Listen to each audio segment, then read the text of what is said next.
L'Église Habas Shalom est heureuse de partager avec vous cet enseignement pour votre édification. Nous vous souhaitons une bonne écoute.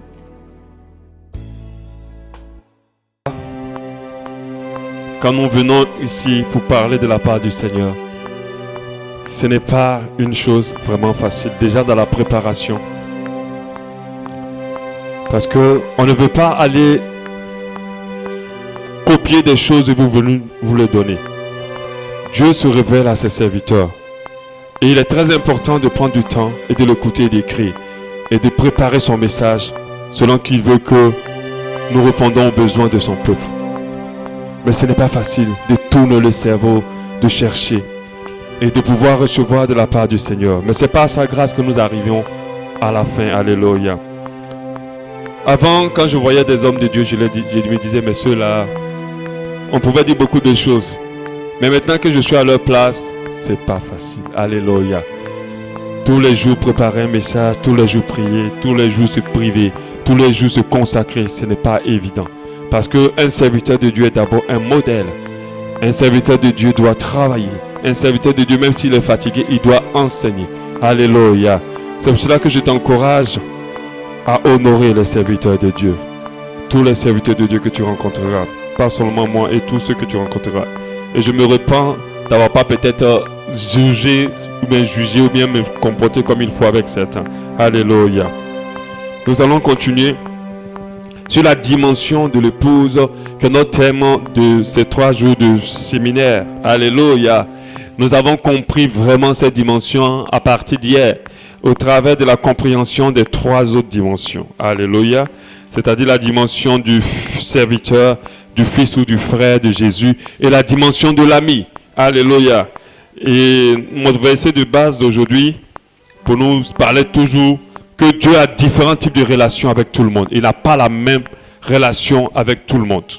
Il a différents types de relations avec chacun de nous, en fonction de notre degré d'intimité. Plus tu es intime à Dieu, plus tu te rapproches de la meilleure des dimensions, c'est-à-dire la dimension de l'épouse. Moins tu seras intime, tu resteras au niveau du serviteur. De plus en plus tu verras dans l'intimité, tu pourras être l'ami. Ensuite être le fils et ensuite être l'épouse. Alléluia. Matthieu 9, 14 nous dit. Alors les disciples de Jean vinrent auprès de Jésus et dit, pourquoi nous et les pharisiens jeûnons-nous, tandis que tes disciples ne jeûnent point? Et Jésus leur répondit, les amis de l'époux peuvent-ils s'affliger pendant que l'époux est avec lui? Le jour viendra où l'époux leur sera enlevé et alors ils jeûneront. Alléluia. Lui-même, il qualifie les disciples en tant qu'amis et ils se nomment l'époux. Mais les disciples n'étaient pas encore à la dimension de l'épouse parce qu'il fallait qu'il aille d'abord pour qu'eux ils rentrent dans cette dimension après son départ. Alléluia. Il fallait qu'ils aillent dans la chambre haute pour qu'ils rentrent dans cette dimension après son départ. Alléluia. Amen.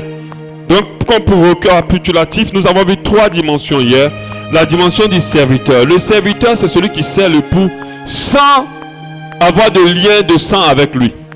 Donc, il fait tout ce que l'époux lui demande ou le maître lui demande pour un salaire. Il ne le fait pas parce qu'il aime tellement le maître. Alléluia. Et beaucoup sont inscrits dans ce domaine, dans cette dimension, en servant Dieu. C'est bien. Être un serviteur de Dieu, être un serviteur de Christ, c'est une bonne chose. Mais un serviteur, il est rémunéré. Il travaille pour son salaire. Il n'est pas dans une dimension plus profonde. L'époux n'est pas obligé de l'aimer. Il est juste obligé de payer son salaire. Alléluia. Il n'a pas de lien. Le serviteur n'a pas d'héritage. Il n'a pas d'héritage. Ok? Quand l'époux part, il lègue l'héritage au fils. On a parlé de la dimension du fils ou du frère de Jésus. Fils de Dieu, on n'est pas fils de Jésus. On est fils de Dieu et frère de Jésus. La dimension par contre du fils, le fils, le père l'aime. Le père se soucie de lui. Le fils ne travaille pas pour un salaire. Le fils, il travaille pour gagner l'estime de son papa. Pour toucher le cœur de son père. Pour que son père l'aime encore plus. Pour que son père l'accepte encore plus. C'est pour cela que le fils travaille. Le fils a droit à l'héritage. Le fils reste avec le père. Il ne part pas. Le fils a un lien de sang avec le père. Et le père l'aime. Alléluia. Tout ce que le père lui donne, ce n'est pas parce qu'il veut lui faire une récompense. Il l'aime, alors il lui cède ce qu'il a. Tout ce qui appartient au père appartient au fils. Par contre, le serviteur est dans la maison, mais les choses ne lui appartiennent pas. Alléluia. Par rapport à la dimension de l'ami, l'ami il est au-dessus du serviteur. L'ami il est encore plus proche. Il connaît les secrets du maître. Il est familier au maître. Il est là. C'est un soutien auprès du maître. Pas un soutien, c'est-à-dire il est à côté du maître. Le maître aussi est son soutien. Parce qu'on dit ami, quand tu es l'ami de Jésus, Jésus aussi est ton ami. Et la Bible définit Jésus comme l'ami fidèle. Alléluia. C'est-à-dire celui qui n'abandonne jamais, celui qui est toujours là. Donc c'est très important d'avoir cette relation d'amitié avec Christ aussi, qui est une dimension très importante. Sauf que l'ami n'a pas part à l'héritage comme au fils. Alléluia. On peut céder des choses à l'ami, mais l'ami n'est pas d'office part à l'héritage. Alléluia. Mais l'ami a une profondeur de relation plus élevée que le serviteur. Alléluia. C'est pour ça que Jésus a dit, je ne vous appelle plus serviteur, je vous appelle maintenant ami, parce que je vous confie des choses me concernant. Je vous donne mes secrets. Alléluia. L'ami, il est présent, l'ami, il soutient. L'ami, il est loyal, parce qu'il y a de la loyauté. L'ami ne te trahit pas. L'ami ne te jalouse pas. Alléluia. L'ami t'aide. L'ami fait des choses pour toi, pas en échange de l'argent. C'est pour cela qu'une personne qui est dans la dimension de l'ami va faire l'œuvre de Dieu, parce que c'est son ami. Il est en train de travailler pour son ami.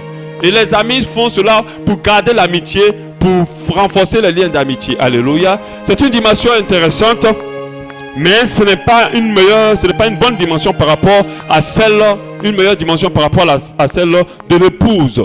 Alléluia. Si on doit classer, on a d'abord le serviteur qui est en dernier. Ensuite, on a l'ami qui sont les deux, ils sont dehors. Ensuite, on a le fils qui est à l'intérieur. Mais on a l'épouse qui est aussi à l'intérieur de la maison. Alléluia. Et nous allons parler de cette dimension. Je rappelle, pour ceux qui n'ont pas été là au début, ou pour ceux qui ont peut-être oublié, Christ, il vient chercher une épouse. Je tiens vraiment à rappeler cela. Sa seconde venue, ce n'est pas pour venir chercher des serviteurs. C'est pour venir chercher une épouse. Alléluia. C'est pour venir chercher une épouse. Maintenant, c'est quoi une épouse? Une épouse, c'est une personne, une femme. Je préfère dire une femme parce que ma définition de une personne, c'est une femme d'abord, qui est liée à un époux par le lien du mariage. C'est une femme, une personne qui est liée à un époux par le lien du mariage. Alléluia. Comment sommes-nous, l'Église, l'épouse de Christ? Comment devenons-nous? Pourquoi nous sommes aujourd'hui l'épouse de Christ? Alléluia. Pour qu'une épouse devienne épouse, il y a des étapes à franchir. Une épouse ne devient pas épouse du jour au lendemain. On est d'accord? Tu ne peux pas croiser quelqu'un aujourd'hui et puis tu es son épouse. C'est pas évident. Alléluia. Il y a des étapes à respecter selon les règles de la parole de Dieu et selon la culture juive qui est un peu basée sur la volonté de Dieu lorsqu'il donnait ses recommandations à Moïse et aux Juifs concernant la loi. Il y a plutôt 3 étapes plutôt. 3 étapes avant d'arriver à la dimension de l'épouse, avant d'arriver au mariage. La première étape, c'est un amour réciproque. On est d'accord? Pour prendre d'abord quelqu'un pour une épouse, il faut que tu aimes cette personne et que cette personne, cette épouse t'aime aussi en retour. Alléluia, on est d'accord? Et ensuite, on se fréquente. Parce que tu ne peux pas prendre quelqu'un pour épouse si tu ne la prenais pas. Si tu ne la fréquentes pas. On est d'accord? Donc, pour respecter cette condition, Christ a dû quitter le ciel pour descendre vers l'épouse, pour lui déclarer sa flamme d'amour et que l'épouse l'aime en retour. Et que les deux se fréquentent. Pendant que l'Église cherchait à connaître Christ, Christ cherchait à connaître l'Église. On a vu de partout, Jésus disait, jusqu'à quand vous supporterai-je? Parce que l'épouse était difficile. Il la connaissait de haut, mais il fallait la connaître de près. Alléluia. Donc il faut d'abord une déclaration d'amour, il faut une fréquentation. C'est la première étape. On ne prend pas quelqu'un pour l'épouser sans l'avoir aimé, sans l'avoir fréquenté. On est d'accord? Et c'est comme cela l'Église se retrouve être, je ne dirais pas la fiancée, mais l'amoureuse ou la bien-aimée de Christ, pour commencer. Alléluia. Donc il est descendu de son trône de gloire. Il s'est fait chair. Et il est venu chercher l'épouse. C'est pour cela que les femmes qui vont chercher les hommes sont en train d'agir de manière contre nature. Parce que ce n'est pas une femme d'aller chercher un homme. C'est un homme de venir chercher sa femme. Là où elle se trouve. C'est pour ça que la parole de Dieu dit l'homme quittera son père et sa mère et s'attachera à sa femme. En réalité, la femme aussi quitte ses parents. Mais ce n'est pas ce qui est important. C'est le fait que l'homme quitte.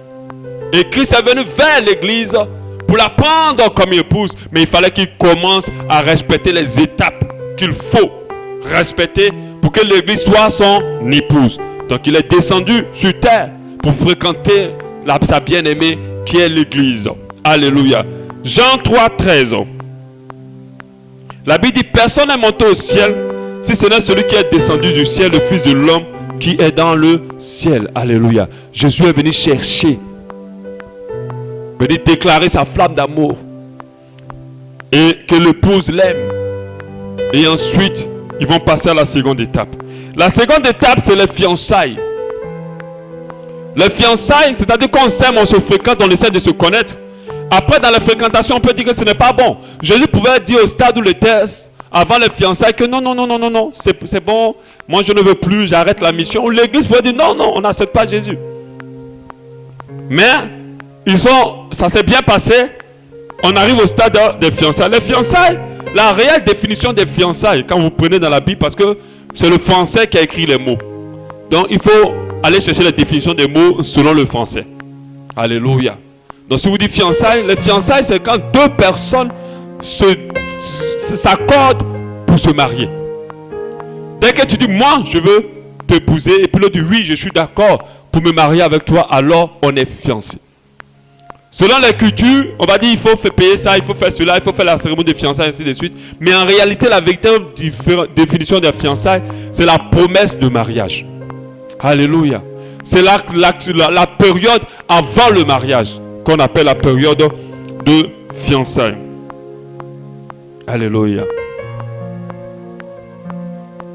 Donc au niveau des fiançailles, chacun est convaincu qu'il a trouvé la personne qu'il voulait, qu'il cherchait. Jésus est convaincu d'avoir trouvé l'église qu'il voulait, l'épouse qu'il voulait, celle qu'il voulait marier. Mais l'épouse aussi est convaincue, comme toi, où tu étais convaincu que tu as trouvé celui qu'il te fallait. Jésus-Christ de Nazareth. Alléluia. On va passer à l'étape de fiançailles. Cette étape se fait évidemment avec Christ. Alléluia. Qui descend vers les Juifs, parce qu'il était venu d'abord pour eux. Qui décide de leur déclarer son amour. Et de leur donner, comment on dit ça, de donner sa vie. Alléluia. Il leur fait comprendre que lui, il est là pour eux. Et que eux aussi, s'ils sont d'accord, ils peuvent être là pour lui. Et ensemble, ils demeureront pour toujours. Jusqu'à ce que Christ le meurt à la croix de Golgotha. Tous ceux qui le suivaient s'étaient engagés en fiançailles avec lui. Jusqu'à ce qu'il le meurt à la croix de Golgotha, on était dans la phase des fiançailles. Parce que les gens ont renoncé à leur vie. Ils ont renoncé à leur champ. Ils ont renoncé à leur bien. Ils ont dit, Jésus, toi et moi, c'est pour la vie. On te suit. On est d'accord pour ce mariage. On est d'accord pour cette union. Alléluia. Amen. Et quand on parle de fiançailles, on parle d'un renoncement à tous les autres hommes pour un seul homme. Amen. Parce que quand tu te fiances, tu deviens exclusif. Tu décides d'être exclusif à une seule personne. Alléluia. Et c'est ce que l'Église a fait. Et c'est ce que Jésus aussi a fait. Il est dédié à l'Église et l'Église a décidé de se dédier à lui. Et il a dit de laisser le joug des ténèbres, le joug du diable. Il dit, lui, son joug là encore mieux. Laisse tous les gars que tu avais dehors, viens avec moi. Et l'Église a accepté ça. Et ils ont été d'accord pour les fiançailles. Il fallait maintenant passer à une autre étape qui est importante, qui est dans la culture juive, c'est la dot. Alléluia. C'est la dot. La dot, c'est un bien sous des biens qu'on remet à la famille de la femme. Pas pour payer la femme. Alléluia. Parce que d'autres pensent qu'on vient payer la femme avec. On ne paye pas la femme avec. Alléluia. Pour que la famille donne l'autorisation de donner leur fille. Qu'elle libère. Parce qu'ils libèrent leur fille. Tant qu'une fille n'a pas été dotée, elle appartient de manière spirituelle à sa famille. La dot brise ce lien de domination, ou bien d'appartenance spirituelle. C'est pour ça que les personnes qui se marient, qui vont vivre avec d'autres, et qu'on ne les a pas dotés, auront tous les problèmes du monde s'il y a des sorciers dans leur famille. Parce que ces sorciers auront l'autorisation. Tu leur appartiens encore. Donc cet homme-là en violation dans le niveau spirituel. Alléluia. Soyez là étonnants. Je vais rentrer dans les profondeurs. De fois qu'il y a beaucoup de relations de mariage battent de l'aile, c'est parce que vous n'êtes pas encore sorti de votre famille. Spirituellement, vous leur appartenez encore. Donc du coup, l'homme en violation. Et Satan, lui, frappe seulement là où il n'y a pas respect des principes de Dieu. C'est là qu'il a l'autorisation. Satan ne peut pas te toucher si tu respectes Dieu et sa parole. Mais s'il te touche, peut-être Dieu l'a permis pour te tenter, mais c'est rare. Comme ce qu'il a fait, c'est rare. Si tu te touches, c'est parce que toi, tu es en violation de quelque chose. Alléluia. Mais Jésus ne pouvait pas venir parler de dire que l'église est son épouse s'il ne paye pas de dot. Il a payé la dot avec sa propre vie. Alléluia. Il a donné sa vie en échange de l'église. Quand il est mort à la croix de Golgotha, c'est une dot qu'il devait payer. Quelle est la chose la plus chère que sa propre vie? Quelle dot qui peut valoir notre propre vie? Il a payé la dot de l'église avec ce qu'il avait de plus cher, sa vie. Parce que même si tu donnes des milliards, est-ce qu'un milliard peut valoir ta vie? Non. Pour montrer à quel niveau il aime l'église. Il a donné sa propre vie pour pouvoir prendre l'église, payer la dot, parce que l'église ne lui appartenait pas. L'église avait péché, elle était sur le joug des ténèbres. Adam avait péché depuis le jardin de d'Éden, donc du coup, l'église n'appartenait pas encore à Christ. Et il fallait qu'il rachète. Il paye le prix. Comme la Bible dit, il paye la dot. Quand vous attendez Christ a payé le prix, là, c'est parce qu'il a payé la dot de l'église. Alléluia. La Bible dit, Exode 22, 16. Si un homme séduit une vierge qui n'est point fiancée et qu'il couche avec elle, il paiera sa dot et la prendra pour femme. Il va d'abord payer sa dot avant de la prendre pour femme. C'est ce que la Bible dit. Il paye sa dot, ensuite il la prend pour femme. Donc Christ a payé la dot avec sa propre vie. 1 Corinthiens 6, 20. Car vous avez été rachetés, c'est-à-dire payés, enlevés de la main du diable, enlevés de la main de vos vieux parents, le Satan et son armée, à un grand prix. Glorifiez donc Dieu dans votre corps et dans votre esprit qui appartiennent à Dieu. Maintenant, il va rester une étape. Alléluia. Voilà les 3 étapes avant le mariage. Mais tiens, il va avoir le mariage lui-même. Le mariage lui-même n'est pas encore fait. Le mariage avec Christ n'est pas encore fait. Au stade où l'église est encore la fiancée de Christ. Elle est encore la femme que Christ a dotée. Christ maintenant vient la prendre maintenant pour épouse. Pour les noces. Quand vous lisez la Bible parle des noces de l'agneau. Mais qu'est-ce qui se passe? Une femme qui est déjà dotée, est-ce qu'elle peut se comporter encore comme une fille qui est célibataire? Non. C'est pour ça que nous maintenant déjà, nous devons nous comporter comme des épouses. Rentrer dans la dimension de l'épouse. Parce que Christ a déjà tout payé. Il n'y a plus rien. On ne peut plus aller ailleurs, on lui appartient. Alléluia. On lui appartient. Donc, il a déjà payé. On ne peut pas attendre qu'il vienne d'abord nous marier. Et puis c'est maintenant qu'on va chercher une épouse. Vous êtes d'accord? Déjà avec la dot, la femme déjà a certains engagements dans la vie de l'homme. Alléluia. Elle doit se comporter comme une épouse. Elle doit rentrer déjà dans cette dimension d'épouse. Elle doit vivre dans cette dimension d'épouse. Elle ne doit plus vivre comme une jeune fille qui va rester tard dehors. Une jeune fille qui va aller manger avec n'importe quel gars qui l'invite. Non. Elle sait qu'elle a maintenant un propriétaire. Et l'église a déjà un propriétaire. Parce que l'église a été rachetée à un grand prix. Au prix de la vie de Jésus-Christ de Nazareth. Alléluia. Donc nous sommes encore au stade des fiancés. Nous sommes encore au stade de la dot. Quand vous lisez la Bible, quand on parle des noces, les noces c'est le mariage. Quand on parle de noces, c'est le mariage. Alléluia. Et la Bible parle de noces à chaque fois, les noces de l'agneau. Comme on l'a lu en l'Apocalypse 19, 7. Réjouissez-vous et soyons dans l'allégresse et donnons-lui gloire, car les noces de l'agneau sont venues et son épouse s'est préparée. Elle se prépare pour les noces. L'église se prépare pour les noces.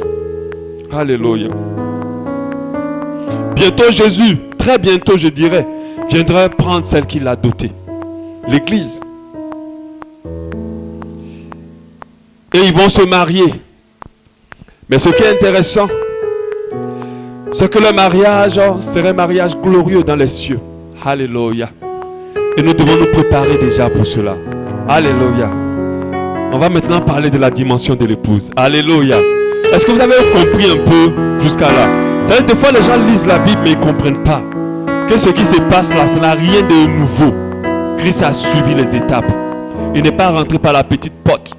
Il n'est pas venu prendre le poulet comme on le dit dans le poulailler sans devoir annoncer, comme on le dit en coutume, sans d'avoir parlé au propriétaire des poulets, je ne sais pas, un truc comme ça.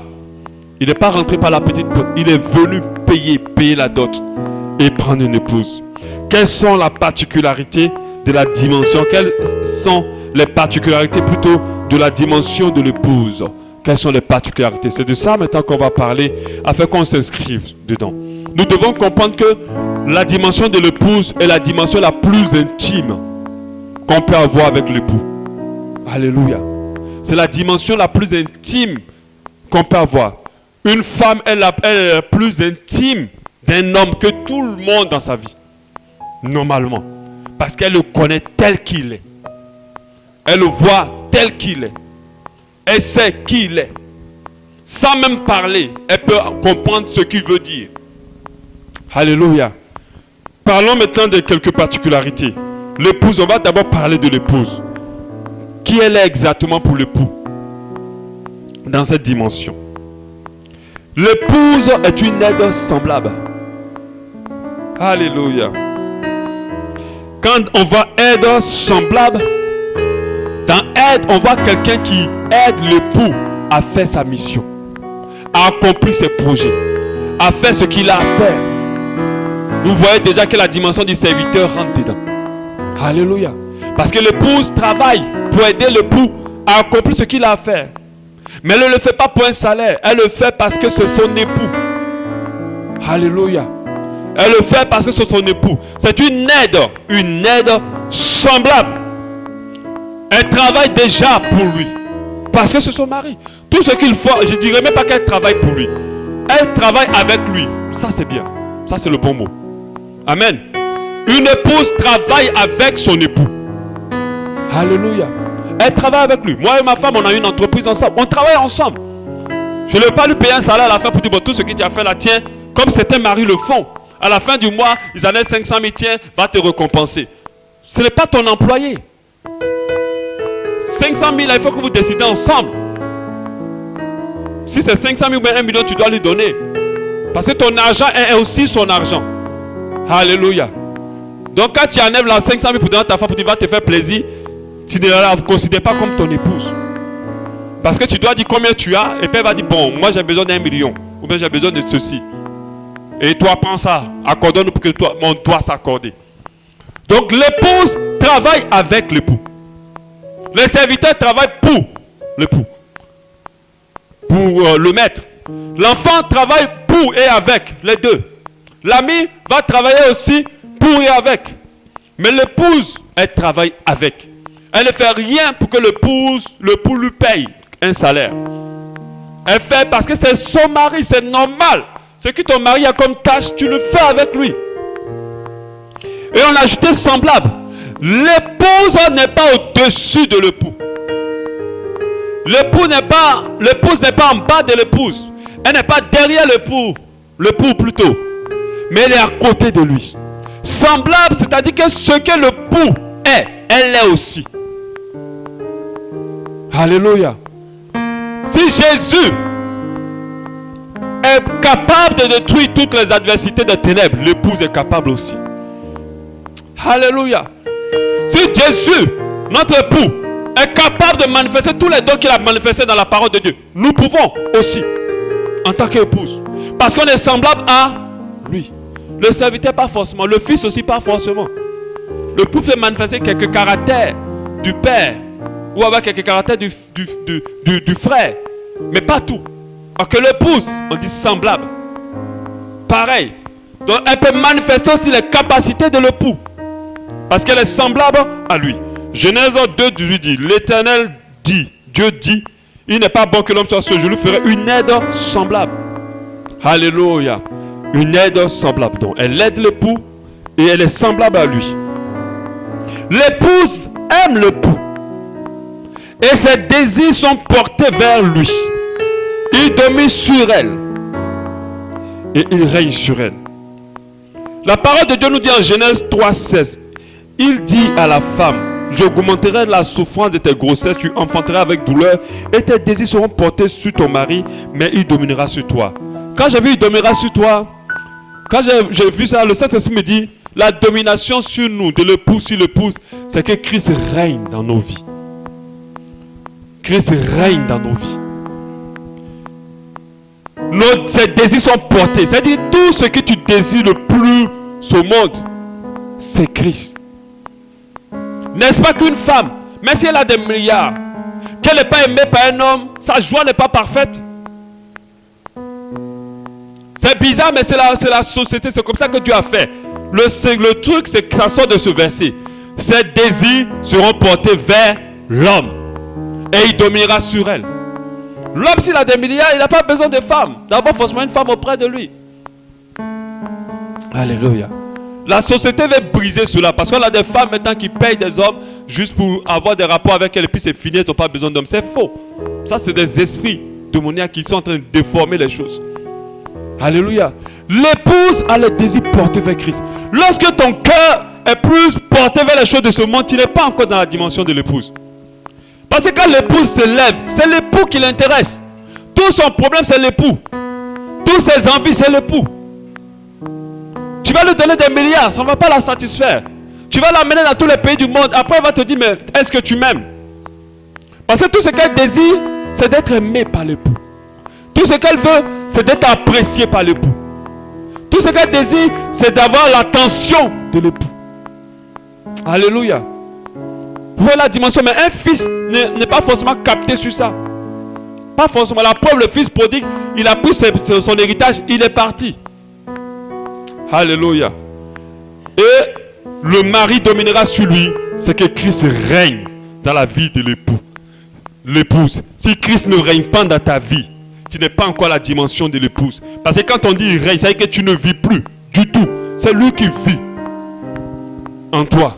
Une épouse, elle ne fait pas sa vie comme elle veut. Elle la fait en fonction de l'époux. Alléluia. Très important. Et ça introduit l'autre caractéristique. L'épouse est soumise à l'époux. L'épouse est soumise à l'époux. Colossiens 3, 18. Femmes, soyez soumises à vos maris comme il convient dans le Seigneur. On a aussi Éphésiens 5, 24. Or, de même que l'Église est soumise à Christ, les femmes aussi doivent l'être à leur mari en toutes choses.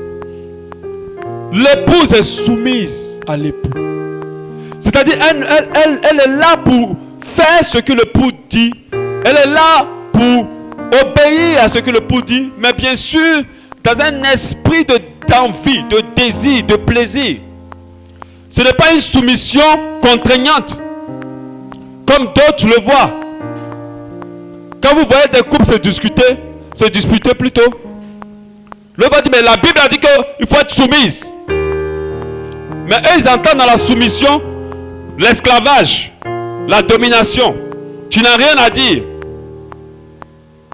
La soumission, elle se repose sur le fait que dans ton cœur, il n'y a aucune rébellion. Mais tu peux faire comprendre à l'époux, bon, ce que tu me demandes là, c'est bien, mais moi je pense si. Mais sans qu'il y ait de la rébellion dans ton cœur, sans qu'il y ait de la résistance. Dès qu'il y a de la résistance dans ton cœur, tu n'es plus dans la soumission. Alléluia. Mais tu peux expliquer à l'époux que je ne suis pas trop d'accord avec ça, mais voilà ce que je pense. Mais sans être rebelle, sans le contredire, sans le confronter. Alléluia. Et l'épouse est soumise à l'époux. Quand on parle de soumission, c'est-à-dire qu'elle ne vit plus pour elle. Elle vit sous l'époux. Quand on dit soumis, les gens disent soumission, c'est-à-dire sous la mission de l'époux. Elle ne vit plus comme quelqu'un qui n'a plus de propriétaire. Mais lorsqu'elle vit, tout ce qui l'importe, est-ce que je suis en phase avec ce que mon mari pense et veut? Parce qu'il y a une femme qui dit, bon, oh, tu ne sors pas aujourd'hui. Non, moi en tout cas je vais sortir. Toi tu sors puis tu me laisses ici. Non, ça ce n'est pas une épouse. Quand Christ dit non, ce travail là je ne veux pas que tu le fasses. On dit le travail là c'est 3 millions, 4 millions par mois. Et Christ dit, ça, je ne veux pas que tu le fasses, parce que si tu le fais, tu vas m'abandonner. Dis, Seigneur, tu es l'époux. C'est toi qui as dit. Ok. Amen. C'est ça la soumission. Maintenant, si tu penses ensuite, ah Seigneur, tu sais que j'ai besoin, mais trouve-moi aussi une solution. Il dit, je ne veux pas que tu fasses. Tu ne fais pas. C'est cela qu'on appelle la soumission. Sous la mission. C'est que tu existes pour la mission de l'époux. Alléluia. Parce que quand il y a deux missions, il y a deux visions, il y a division. Il y a des gens qui sont divisés avec Christ. Parce que Christ ne conduit pas leur vie. Donc l'épouse est soumise à l'époux. L'épouse fait de l'époux son Seigneur. Et je vous avais parlé de ça hier. Sarah appelait Abraham Seigneur. Alléluia. J'aimerais dire à une femme, commence à appeler ton mari Seigneur. Alléluia. Tous tes problèmes vont se régler. Alléluia. Un mari qui t'appelle Seigneur, c'est fini, il ne peut plus te créer des problèmes. Alléluia. Elle appelait son mari Seigneur. Mais il y a d'autres femmes, si elles ont sorti Seigneur, là même la bouche va s'arracher. Tellement elles sont rebelles. Tellement en rébellion est remplie dans leur cœur. Sarah, c'est pas une fois, hein, elle appelait Seigneur Abraham. Alléluia. Je sens que ce mot-là fait combat dans le cœur de quelqu'un. Il dit, pasteur, il faut vite passer dessus. Toi, tu ne connais pas mon mari encore. Tu ne sais pas ce qu'il va me faire après ça. Il va me piétiner. Mais s'il te piétine, laisse-le te piétiner. Amen.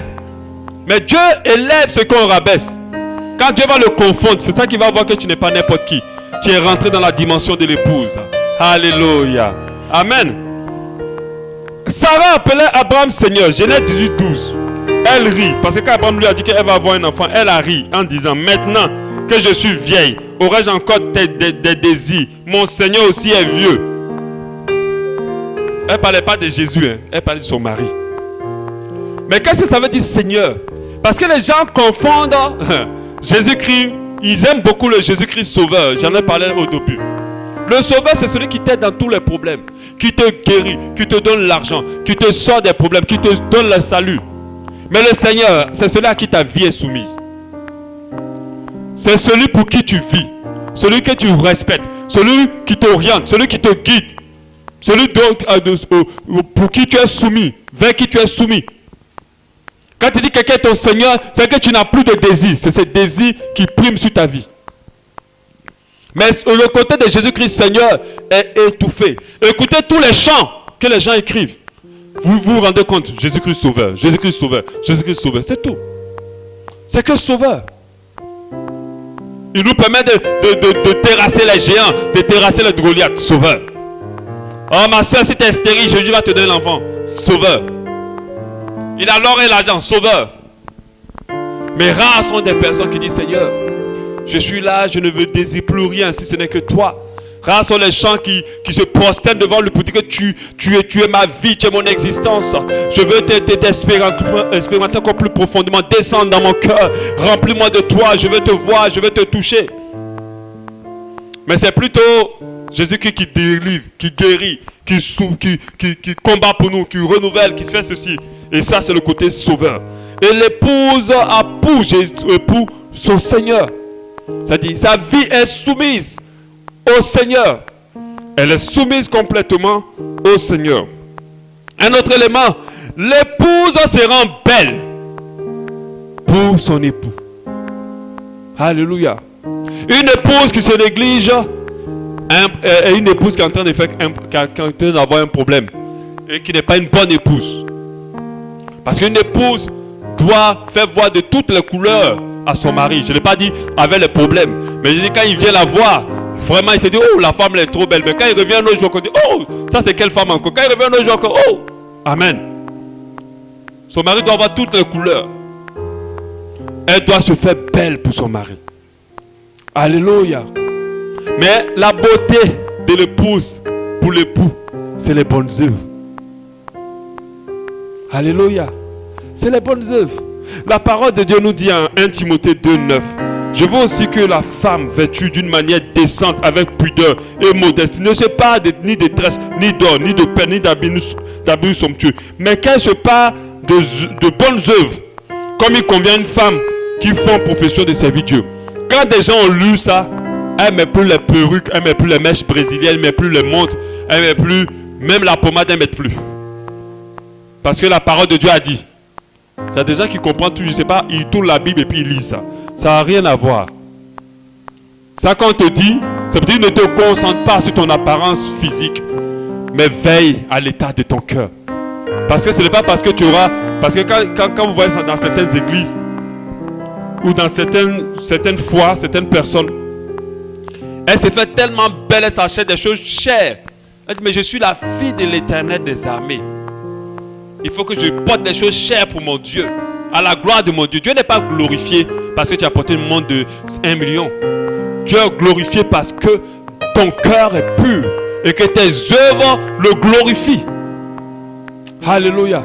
Et les parures de l'épouse, c'est les bonnes œuvres. Elle doit être bien, avoir un bon cœur, avoir une bonne âme, aimer son prochain, servir Dieu, être dans la sainteté, être dans la pureté. Quand Dieu voit une épouse comme ça, quand le Seigneur voit une épouse comme ça, il est content parce qu'elle est belle pour lui. Parce que l'épouse qui vient chercher, la Bible dit qu'elle est sans tache ni ride. Quand on dit sans tache ni ride, ça veut dire qu'elle est belle, elle n'a pas de défaut. Alléluia. Et toi c'est pareil. Tu veux être beau, rentrer dans la dimension de l'épouse, il faut que ta vie dégage un parfum de bonne odeur. Parce que le parfum que l'épouse va mettre, c'est un parfum agréable. Il y a des personnes qui sentent mauvais parce qu'ils vivent mal. Ils font plein de choses mauvaises. Ils ne sont même pas dans la dimension de l'épouse. Alléluia. Si tu vis mal, tu ne peux pas rentrer dans cette dimension. Et la parole de Dieu nous dit que la femme est la gloire de l'homme. Est la couronne de l'homme. Alléluia.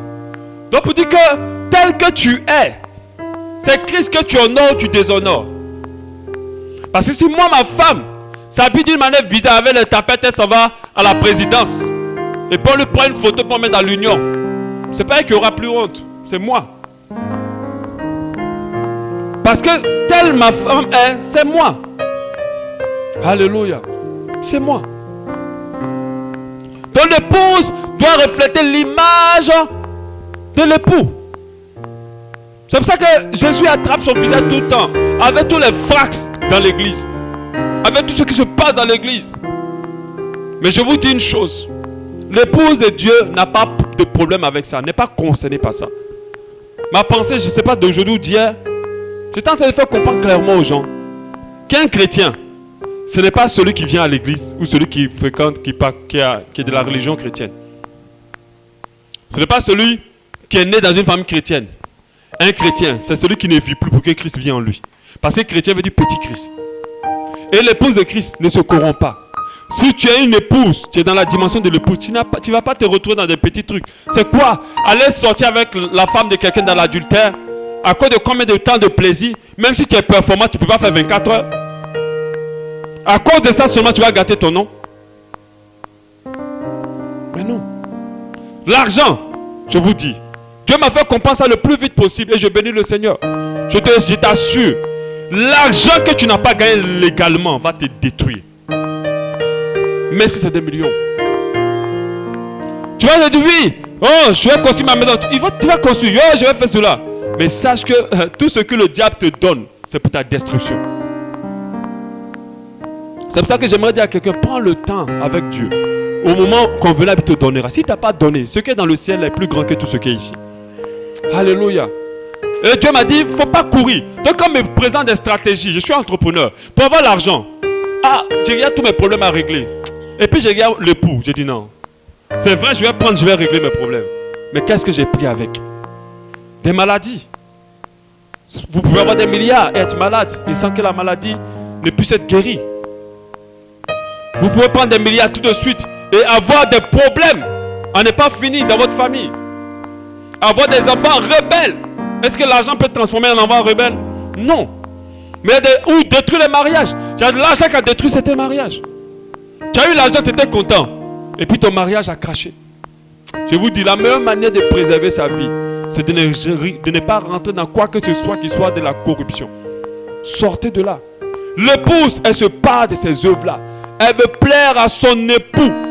Elle veut lui plaire. Elle sait que l'odeur qu'il veut sentir, ce n'est pas un grand parfum Chanel de ce combien de prix.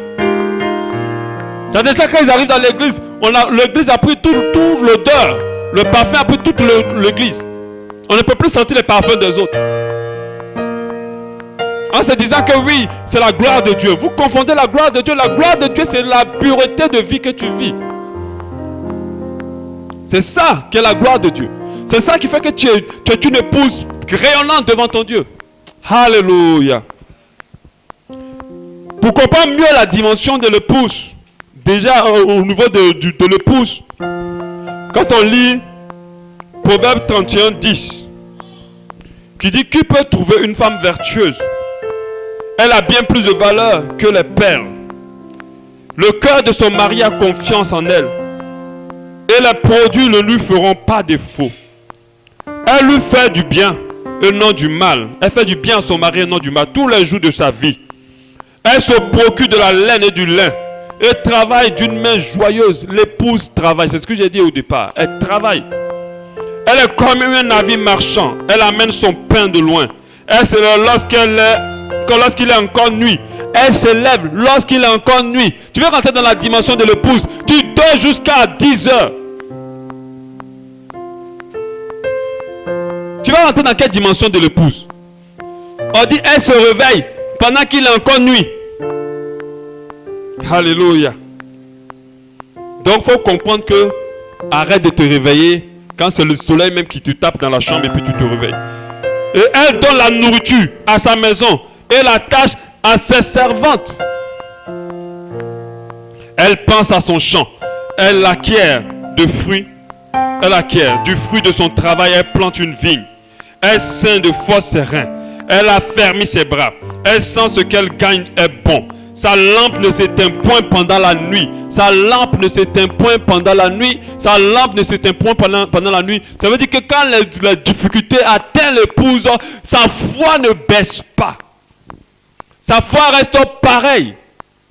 Quand l'obscurité, c'est-à-dire que la difficulté arrive, sa foi reste pareille. Sa lampe ne s'éteint pas pendant la nuit. Elle met la main à la quenouille et ses doigts tiennent le fuseau. Elle tend la main aux malheureux. Elle tend la main à l'indigent. C'est quelqu'un qui est tourné vers ceux qui sont dans le besoin. C'est-à-dire, depuis que tu es en train de vivre, tu veux rentrer dans cette dimension. Mais tu n'as pas tout ce qui t'impose, c'est toi. C'est comment je peux gagner, comment je peux y arriver. L'épouse doit se soucier, elle doit prier, elle doit aider, elle doit te soutenir. Alléluia. Son mari est considéré aux portes. Lorsqu'il siège avec les anciens du pays, elle fait des chemises et les vend. Elle livre des ceintures aux marchands. Elle est revêtue de force et de gloire. Et elle se rit de l'avenir. C'est-à-dire, elle ne s'inquiète pas de demain. Il y a des gens qui font des cauchemars, qui ne dorment pas la nuit. Parce que tous les problèmes demain, mon loyer, la fin du mois arrive. Je vais faire comment? Depuis là, je n'ai pas eu le travail, le mari. Ça va arriver quand? La femme. Non. On dit, elle se rit du lendemain. Elle ouvre la bouche avec sagesse. Des épouses qu'on les a pu, ils parlent n'importe comment, ils insultent. Ils sont grossiers, ils sont méchants. Ce n'est pas une dimension de l'épouse.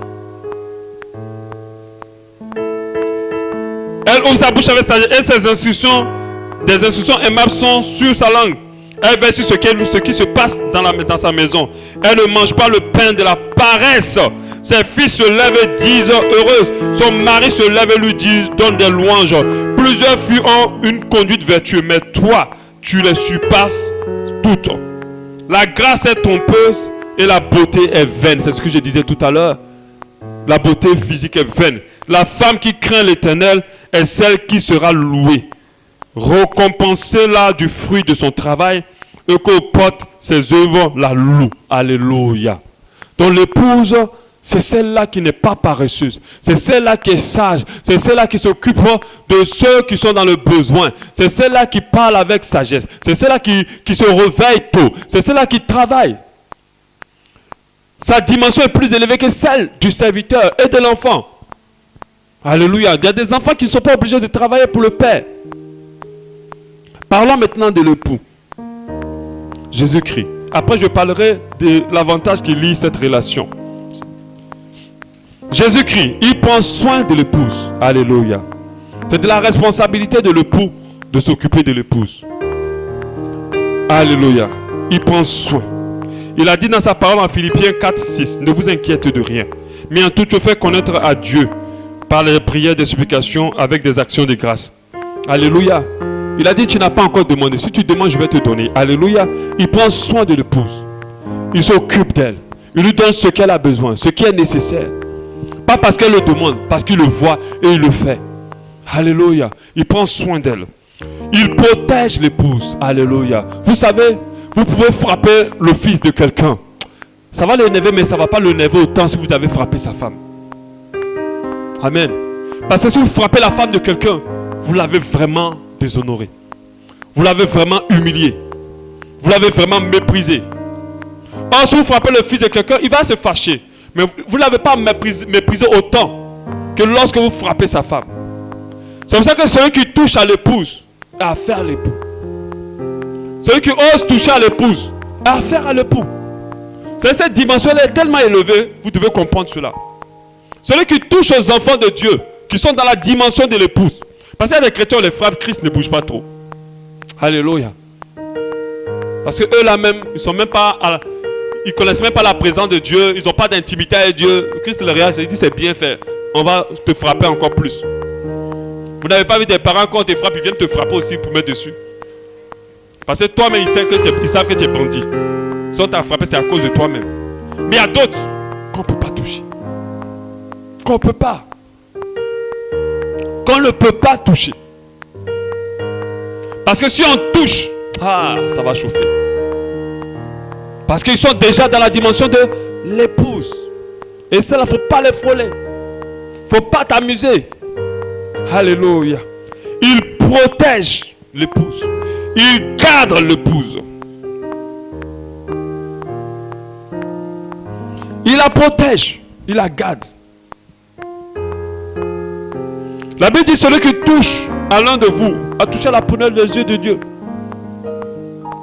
Donc, il protège. Quand tu arrives à la dimension de l'épouse, même quand tu arrives quelque part, il y a des choses qui se positionnent pour toi. Alléluia. Il y a des choses qui se positionnent. Les gens savent que si tu t'amuses avec la femme d'un boss, tu es foutu. Quand on dit qu'elle doit arriver quelque part, les gens savent que c'est sa femme, c'est la femme de monsieur. On ne peut pas s'amuser. Alléluia. Ce n'est pas dans notre société d'aujourd'hui là où on piétine les femmes des grands hommes de Dieu. Normalement, on doit les respecter autant que l'homme de Dieu. Alléluia. L'époux aime l'épouse au point de lui donner sa vie, de lui livrer sa vie. Imaginez ce niveau d'amour là. Moi j'aime ma femme, mais je ne sais pas si le jour où nous agresse, ça ne sait pas. Ça va chauffer. Alléluia. Imagine, on sort le couteau comme ça, on dit on te tue. Il dit ça va chauffer. Ça va vraiment chauffer. Vraiment, on va sortir sa table, on fuit ensemble. Ça c'est pas courir là, vraiment, sauf qui peut. Alléluia. Mais on ne sait jamais. Mais lui, il est au stade où il est prêt à donner sa vie. C'est que si on doit le tuer, tuez-le. Pourvu qu'on laisse l'épouse vivante. Alléluia. Il est au point de donner sa vie. La Bible dit, Ephésiens 5, 25, Marie, aimez vos femmes, comme Christ a aimé l'église, et s'est livré lui-même pour l'église. Alléluia. Il s'est livré lui-même pour l'église. Par rapport à la relation, l'épouse ne travaille pas pour un salaire ni pour un héritage. Alléluia. Mais elle gagne plus que l'enfant. N'est-ce pas que dans l'héritage, l'épouse a la moitié de tous les biens. Et le reste, on le partage entre les enfants. Les autres 50%. Quand on est dans la communauté de biens qui rentre dans le cadre d'une seule chair. elle a beaucoup plus parce que elle jouit de tout ce que l'époux a. Si l'ami et l'enfant sont en dehors de l'époux, soit ils sont à côté de l'époux, l'époux est dans l'épouse. Alléluia. La Bible parle d'une seule chair. Quand il dit une seule chair, ça veut dire qu'il n'y a plus le corps de l'autre, il n'y a plus le corps de l'autre. Nous deux, on forme un seul corps. Or, le Fils, il est à côté. L'ami, il est à côté. Mais vous savez ce que c'est Christ en toi? C'est les capacités surnaturelles en toi. Tout ce qu'on fait, c'est parce que Christ est en nous.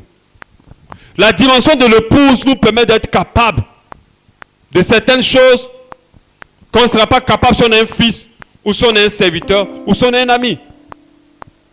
Je disais récemment, quand je faisais ma classe de gens qui doivent se marier, que je leur conseillais, je leur disais, lorsqu'il y a mariage, à chaque fois que les conjoints vont ensemble, ils se transmettent leurs capacités positives, l'un à l'autre. Mais en dehors du mariage, lorsque tu vas avec quelqu'un, tu penses ses démons et ses incapacités et même ses maladies.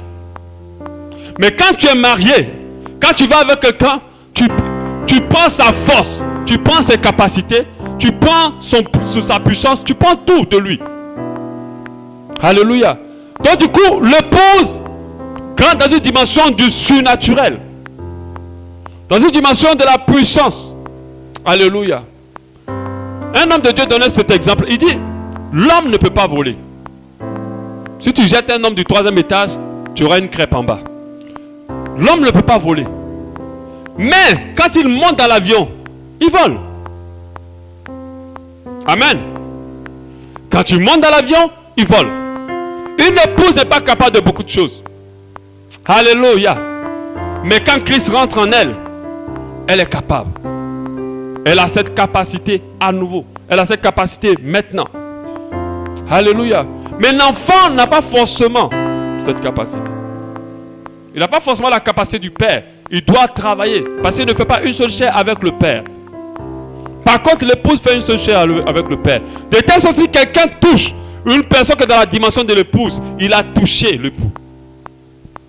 Alléluia. Il a touché l'époux. Donc ils ne sont pas deux, ils sont une seule chair. Une seule chair implique une connexion d'intimité profonde.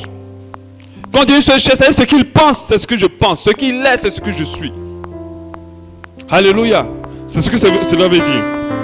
Or, pendant que le serviteur et le fils, ainsi que l'ami sont dehors, l'épouse, elle est en lui. Et lui, il est en l'épouse. Alléluia. Une chair, comme je l'ai dit, implique des capacités surnaturelles. Ce qu'une épouse n'est pas capable naturellement, elle est capable après s'être mariée. Une autre chose aussi pour un avantage de l'épouse. L'épouse voit l'époux tel qu'il est. Alléluia. Tel qu'il est.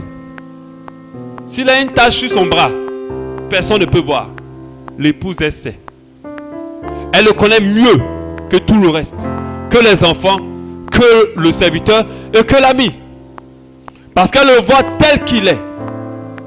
Elle est dans une profondeur d'intimité qui est avantageuse pour elle. Imaginez quelqu'un qui connaît la pensée de Christ. Mais cette personne va aller loin. Alléluia.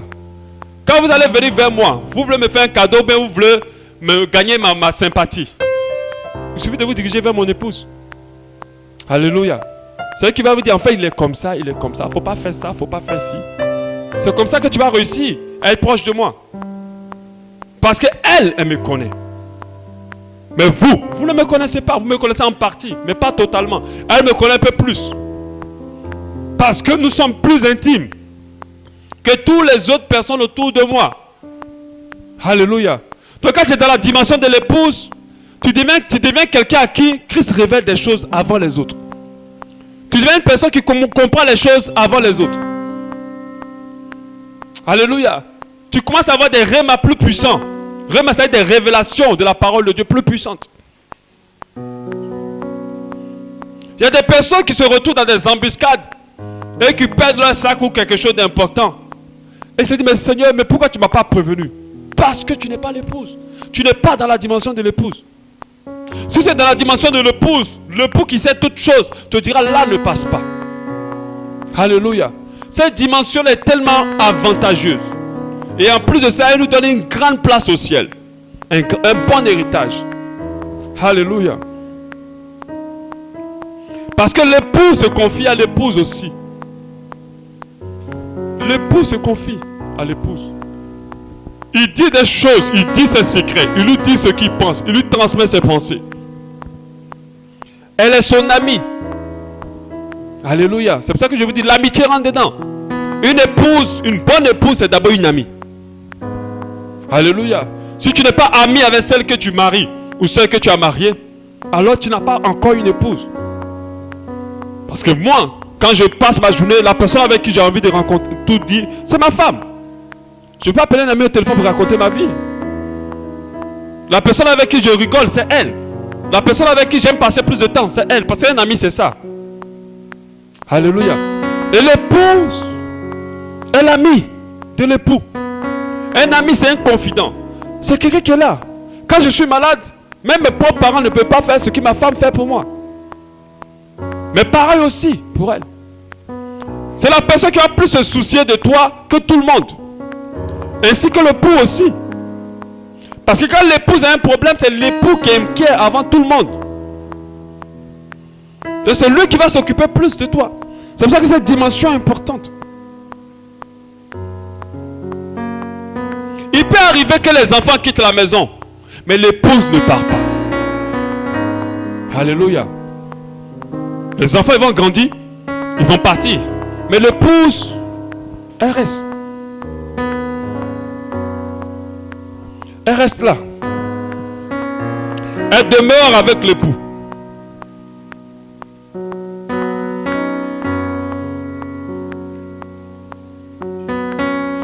Et elle demeure.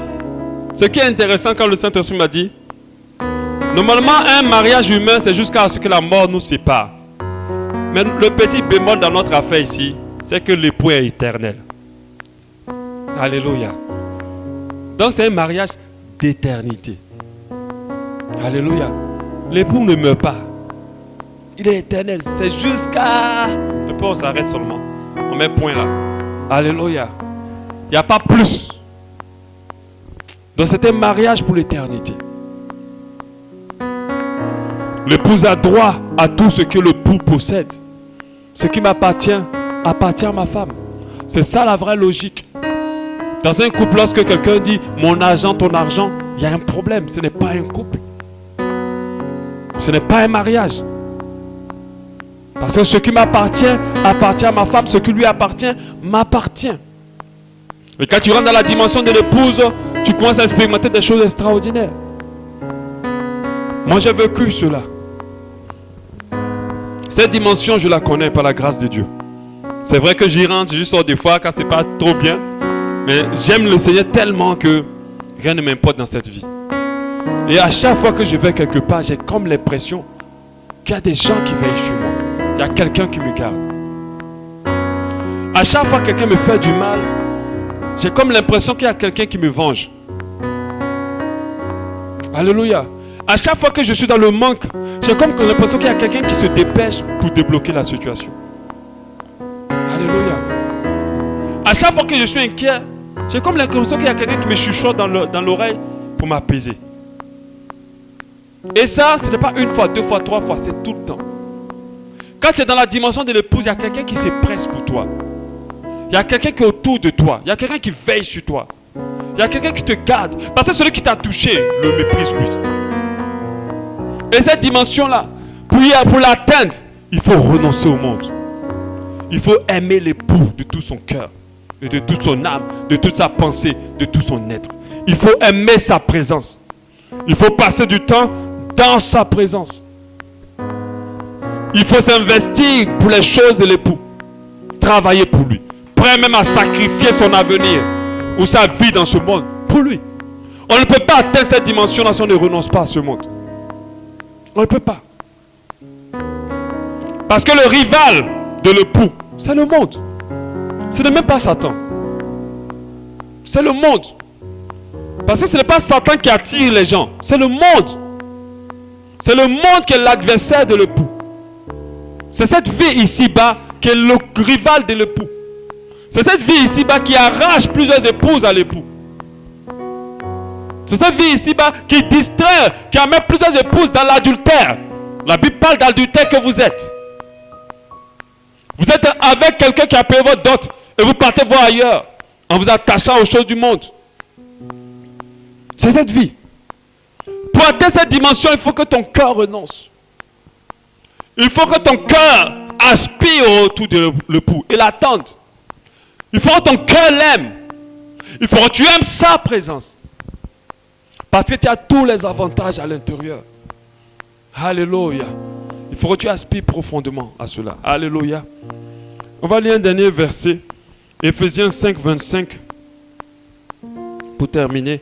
Marie, aimez vos femmes comme Christ a aimé l'Église et s'est livré lui-même pour elle, afin de la sanctifier par la parole, après l'avoir purifiée par le baptême d'eau, afin de faire paraître devant lui cette Église glorieuse, c'est-à-dire cette épouse glorieuse, sans tache ni ride, ni rien de semblable, mais sainte et irrépréhensible.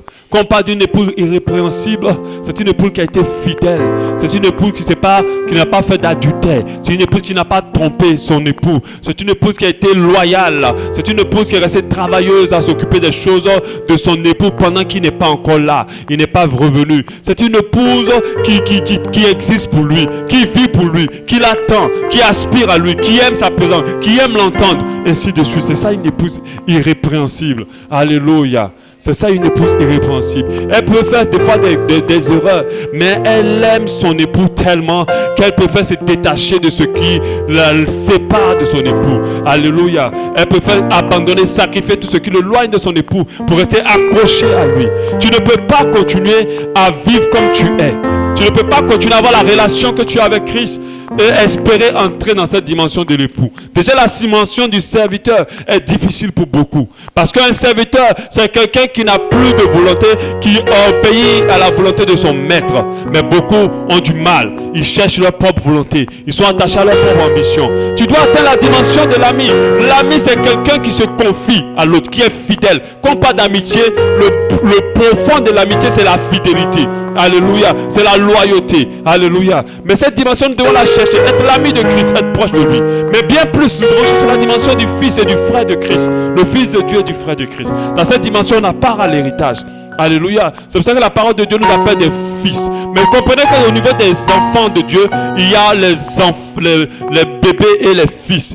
Alléluia. Et ceux qui restent bébés, alors rien ne leur appartient. On gère tout pour eux, ils ont des tuteurs. Alléluia. Donc ils peuvent rater quelque chose. Par contre, il faut rentrer dans la dimension du fils en grandant maturité. Mais bien plus que ça, la dimension de l'épouse. Alléluia. Cette dimension-là te fait l'égal de Christ. Cette dimension-là te permet d'avoir des capacités surnaturelles. Cette dimension-là te permet de connaître la pensée de Christ. Cette dimension te donne une place de choix dans les cieux. Parce que c'est celle-là qui vient chercher. Alléluia. Amen. On va prier.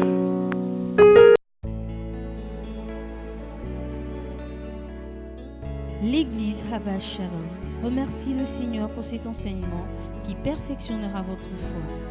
Pour plus de renseignements sur notre assemblée, veuillez nous joindre au plus 241 07 93 10 00 ou faites un tour sur notre site internet www.habashalom.org ou encore visitez notre page Facebook. Habas Shalom, expérimentez l'amour et la paix de Dieu.